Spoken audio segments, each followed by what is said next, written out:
2000 रुपया चलान करते हैं। इस वजह से ओवरलोड ही कर नहीं रहे, जो लब से छोटा फेरा ला ली रहने थे बाहर।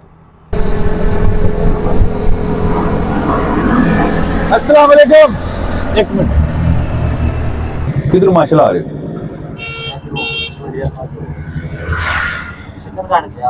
शकरगढ़ तो आ रहे हो, इधर कितने जा रहे हो?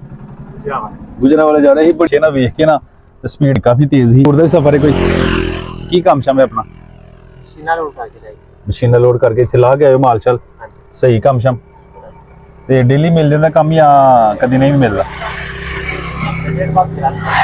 हफ्ते डेढ़ बाद मिलता उत्थे गुजरावाले सही काम मजदूरी तो अजकल तो वो तुहानू पता है वो चलान का भी मामला हुंदा है। 2000 रुपया चलान करते हैं। इस वजह से ओवरलोड ही कर नहीं रहे, जो लब से छोटा फेरा ला ली रहने थे बाहर। ठीक है, नहीं तो घर फारग रहिंदे फिर होर काम करदे फिर? नहीं फिलहाल फेरा ना लब्बे फिर घर ही जाना। ठीक है, तो बच्चों का निजाम चल जाता रोजी का? चलो अल्लाह ताला खैर करे।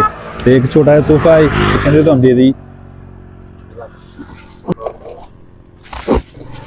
सर, अल्लाह पाक ने तुहाडे तोहफा भेजा ढक्कन खोलो हाँ तुसीं मेहनत करदे पे बच्चों वास्ते रिज़्क हलाल कमान की तलाश निकले जी।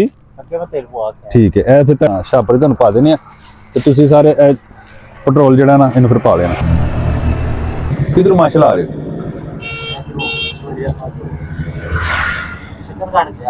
शकरगढ़ तो आ रहे हो, इधर कितने जा रहे हो?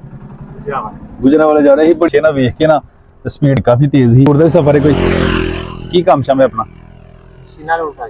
मशीना लोड करके इत्थे ला के आए माल चल सही काम शाम ते डेली मिल जाता काम या कदी नहीं मिलता? हफ्ते डेढ़ बाद मिलता उत्थे गुजरावाले सही काम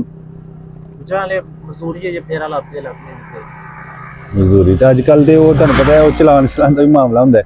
2000 रुपया चलान करते हैं। इस वजह से ओवरलोड ही कर नहीं रहे, जो लब से छोटा फेरा ला ली रहने थे बाहर। ठीक है, नहीं तो घर फारग रहिंदे फिर होर काम करदे फिर? नहीं फिलहाल फेरा ना लब्बे फिर घर ही जाना। ठीक है, तो बच्चों का निजाम चल जाता रोजी का?